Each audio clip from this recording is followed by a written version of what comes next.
Hello and welcome to another episode of the Playlist Podcast with me, Gemma Roots. Just before we get started, just a quick announcement for all you listeners. Over the next few months, Jack's not going to be on any of the episodes. He's just started a new job, so wish him good luck and hope he does all right settling in. I know that Jack's listening, so if any of you want to give him a message to say good luck, that would be great. Now back to the episode at hand. I am joined by a very special guest today, musician from America. We have Michael Harner. Hey there. Hello, you alright? Yeah, doing pretty good. Thank you for coming on. Absolutely. So just quick for some of the listeners that probably haven't heard of you before. Do you want to quickly introduce yourself, what you do? Yeah, so, I'm a producer, singer, songwriter, and audio engineer. I grew up in Maryland, which is like pretty close to the capital of the US for anybody who's not from the US. And now I'm in Nashville, which is generally considered Music City. Um, been making music for a long time, and I just put out a pretty long-ish album in January called "When the Night Was Just the Time When We Could Fall Asleep," and yeah, hoping to get some more stuff out pretty soon. What was the move like going from where you used to live to Nashville? Uh, it's been interesting.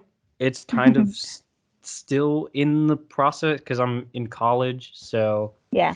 um, you know, initially it was like packed all my stuff in the car, drove down, um, and then I was back home for a couple months, and now I'm back here and finally like getting ready to live down here full time.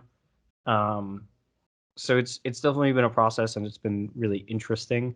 Um, kind of transitioning from one kind of rather large city to another rather large city, but they're vastly different. I assume you're at college then. Are you studying music? I'm studying audio engineering, so kind of Oh, everything that goes on in the background. So, yeah, I worked in a studio for a long time doing kind of the audio engineer kind of stuff. So that's where I kind of got my footing and how to do everything. Because when I'm making music, I'm doing everything from start to finish on my own. Um, so every instrument that you hear on a track, every vocal line, most of the lyrics, like 95%, that's all me. And then I'm also mixing and mastering everything myself. yeah. So, I kind of fell in love with the studio setting and like being in the studio setting. And then now I'm kind of getting into some live sound stuff and working venues. So it's been all over the place. So, in terms of your music, then, who would you say were your main inspirations? Um, it's again all over the place. I I grew up in a house where my dad was listening to Sheryl Crow and like the Beatles and also like Zeppelin and Jefferson Airplane, and my mom very much loved U2, and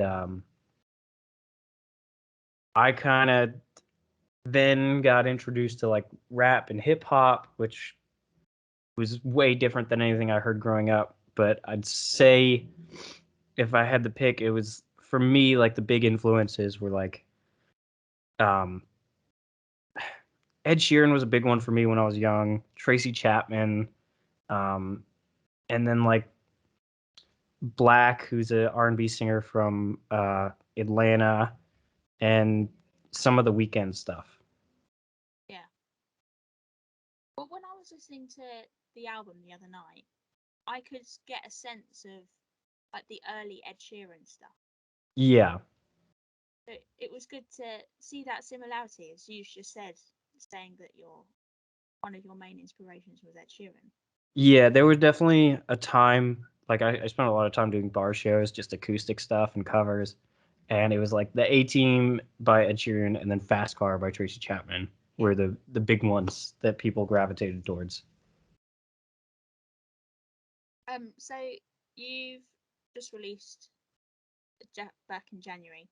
You released your new album when the night was just the time when we could sleep. What's the main message behind the album? Um, it's very much just a confessional piece. I kind of just go in and write whatever comes to mind, whatever I am feeling. So it's just it's it jumps around a bit, but it's very much like based on things that have have happened to me, been happening to me, I've seen around me, um, whether that be mundane day to day things or like larger issues that are going on within my life. Hmm. Um. So, what is your writing process like then? Because I know that I assume you do everything yourself. Yeah. Um, Generally, I go in and I get my guitar down or my piano or whatever instrument or synth it may be that day. I get all that laid out. So I have like, okay, here's going to be my chord sequence for the chorus, and here's all the melodies that are going to happen instrumentally on that. And then I get everything together for my verses as well. Yeah. And then maybe throw in a bridge too. So just playing out all my melodies. Then I'll go in, track out all my drums for different parts, and then kind of sequence everything. So get my intro together, go into a verse, go into a chorus, figure out how everything's going to be laid out. And then from there, it's kind of just listening to that over and over again, trying to drum up ideas for, okay, I could sing like this here, get all my lyrics together, and then it's just record it, get the mixing done, and master it. Yeah. It's been very interesting because we've had a lot of musicians on recently and we've asked them about their writing process. And no one said the exact same way. You've all got different Yeah, ways of making music. right. And for me, I think the way it works for me is very different because I'm coming from like a working in a studio Yeah. perspective. So I'm trying to do it in such a way that it's easier for me to get everything put together into a finished product Mm. when I actually have all my tracks laid out. Yeah. Um. So, what is your favorite track from the album? Uh, I have a couple that are really near and dear to my heart, but I think the last track, "Show Me," is my personal favorite. Because it's very different than anything I have done. So I Mm. kind of I flip flop my I flipped my writing process completely on that because it was I had a bunch of lyrics but I didn't have any beat made or I didn't have any instruments laid down. So I just uh, took a day and I just kind of recorded all the lyrics and the melodies I had for the vocals to a click track. So it was just all a cappella at one point and Yeah. kind of built everything else from around that. So Right. it really just kind of started with a whole bunch of lyrics that didn't have any like didn't fit anywhere, and just a cappella vocal line. Interesting. Um. So obviously you're at college. So is there any plans for you to be doing live shows to promote the album? Yeah, definitely. Um, we're working on some places in Nashville, and then hopefully in the summer, obviously COVID dependent, maybe New York, maybe some LA, Atlanta would be really cool. Um, Maybe some stuff back home in DC too. But we're definitely like looking to book a ton of stuff in Nashville, especially in the area of the school I go to. Yeah. Be easier, wouldn't it? Yeah. um. So where would be your dream venue to perform at? Um, there's a bunch of places in Nashville I love, but my favorite place in the world I've ever been to for like seeing a show is the 930 Club in DC.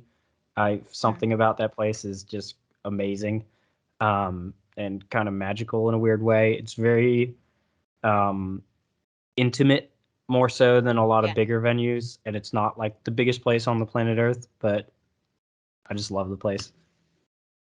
So I assume you're a fan of the smaller venues then. Yeah, the stadiums like I've seen shows at like the arenas and stadium shows, and it's just like not the same um as like some little club downtown. Yeah. It's a Yeah. different kind of energy. Yeah, I know what you mean because I've this is a topic that I do like to talk about with musicians, and I talk about it with friends a lot. When I was first going to gigs back in my mid-teens, I was just going to really big venues, and then now I do prefer the smaller venues because it's more intimate Yeah, and it seems more personal for you guys. my personal favorite to actually do currently and to go see are just house shows. So like Yeah. somebody will just host in their house, in the basement, in the garage, whatever it may be. Get everybody in the house, put on a show, and it's great. It's really different, and it's huge in Nashville. Um, but yeah, I love that. That seems really interesting. I've never heard of that because we're in the UK. Um, Yeah, I don't think I've ever heard of anyone do that before. It must be something that just you guys do over in America. I think it's mostly Nashville. I wish it was more common other places, because I had never heard of it before moving here. Yeah. But it's definitely, I think it's a college thing for the smaller artists who are like looking to book Mm. places, but don't necessarily have enough of a following to get like a proper venue show in order. Mm. So it's really great. I've seen some awesome house shows just be put on in a basement with somebody's secondhand PA that they have no idea how they're setting it up, but as long as it makes noise, it'll work. That's really interesting. Um, so thinking ahead then, where do you see yourself in 5 years' time, say? Um, Probably in Nashville. Working in a studio, whether it's on my own stuff or other people's stuff or both. Um, I, you know, music has kind of been the only career I've had. Um, Yeah. and there hasn't really been a backup plan. I mean, audio engineering is a little bit of a backup plan, but it's still like in the music industry. Um, but yeah, just making records in Nashville. Yeah. Would you? Because you're. How long have you been doing this? Like Uh, professionally? 7 years now. All right, 7 years. So Yeah. you've just released another album. Yeah, this is my third over the past year. Yeah. So 3 in a year. Uh, One in June of 2021, one in Yeah. August, and then this last one. They're quite close together then. Yeah. Well, the two last summer were kind of sister albums. So I had Nightmare and Daydream, and then when Liberty Music, which is the PR company I'm working with, reached out to me. They were like, "Do you have anything like ready to go?" And I'm like, "Well, I can." And that was in about September. So we started working on. I had about 3 songs at that point, and finally finished working on the first section of the album, uh, like 3 weeks before it got released. So it Yeah. was so that was 13 songs done between September and about January 1st. And Yeah. then immediately after that there was one song that we were sitting on, and then one more where I had to wait for a sample to get cleared, which somehow cleared. I have no idea how. Um, and then another 2 songs that we just had to finish up, and that was the deluxe version. Yeah. So it's kind of been a process since September of trying to just get track after track after track, and Yeah. like, okay, is this gonna be good enough? Is it like, what are we doing with this? Like, kind of jumbling all the puzzle pieces together to make it all fit. All right. It's a pretty quick process then for you going from September to January and having a whole album finished. Yeah, it's kind of the advantage of working by yourself for the most part, is I don't really have to Yeah. wait on anyone, because I can just get track after track after track done. Um, I mean, I've already started working on whatever the next project is going to be, and I've probably got 7-ish songs that are started. One's finished, one's halfway finished, and the other 5 are like starting to get fully fleshed out. All right. So would you say that would be another album, or would you say like an EP, for instance? I don't know, because I never know. Um, things just kind of turn into stuff, and then it gets released. Yeah. There was a part of me was thinking like, hold off for a little bit, and then um, there's a band called Sleep Token who are from the UK, and Yeah. they did a really interesting thing with their first album, which was they released a single every 2 weeks and released every song from the album uh, one week, like week after week after week, Mm. for I want to say like 22 weeks, and it was really interesting and good marketing because the album was called Sundowning, so they started on like the summer solstice and then went Oh yeah. until the winter solstice. And I that's just genius marketing to me. So part of me wants to just like put out a bunch of singles and then say, here's everything in one place. And then the other crazier part of me wants to do like 3 10-track albums that are all different genres and put them all out on the same day. Um, yeah, so we'll see. It's always kind of like I'm just making music, and we'll see how things fit together. I'm looking forward to it. I'd love to see what you do with that. Yeah, it in any event, it's going to be fun, and I'm definitely going to get a lot more people to do features on stuff and help me with some production stuff. But yeah, I have no idea what the next thing is. So you saying about features then? Who would you love to collaborate with? Uh, there's a couple guys who I would really love to collaborate with, and some guys I'm probably hoping to soon, who I've reached out to. Uh, Nothing Nowhere is on the top of my list, and always will be. He's an artist from Vermont. He's been fairly popular, but still slightly underground. But one of my favorites all time. Probably ends up on my most listened to on Spotify every year. Diveliner is another guy who's out in LA who's awesome. I've had a couple like short DM conversations with him. Really waiting for his next album to come out because it's gonna be great. And then this kid Danielle from Portland, who's really great rapper, kind of singer guy. Um, Hilarious dude. Love everything he does. And still pretty small as well. Yeah. One final question. We've asked this to quite a few of the musicians we've had on. What advice would you give to a musician just starting out in the industry? Uh, there's a simple answer and a long answer. And the simple answer is write more and write a lot more.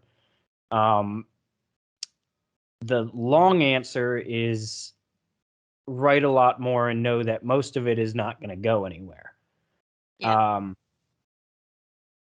Because there, I I'd argue that 75 to 80% of the tracks I've written or recorded are just sitting on a hard drive somewhere.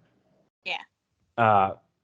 Which is so awful to think about because I've put out 30 songs in the past year. So that really speaks to how much time I'm committing to songs. So yeah, that would be my first piece of advice would be write a lot more. My second piece of advice would be know when you're writing a lot more that most of it is going to be sitting in your notes page or your notebook or on your hard drive. Yeah. Thank you for coming on, Marshall. Absolutely. For our listeners out there, where can we find you on the socials? Everything is just at Marshall Harner. So, yeah, I mean, everything's just my name, which is nice and convenient for everyone. Instagram, Spotify, Apple Music, Tidal, YouTube, everything should just be Marshall Harner. I'm not huge on TikTok because I'm just a little. It goes over my head, and I live under a rock a little bit, so I don't necessarily understand it. Yeah, I don't like TikTok either. Yeah, it's not a platform that's targeted to me. So, Me but neither. yeah, everything is just my name. Okay. So you can catch Marshall's new album, When the Night Was Just the Time When We Could Fall Asleep, now available everywhere. Thank you, Marshall, for coming on again. Yeah, It was thank you lovely for to having chat me. to you. Absolutely. And for our listeners out there, thank you for listening, and we will catch you on the next episode. Thank you. Bye.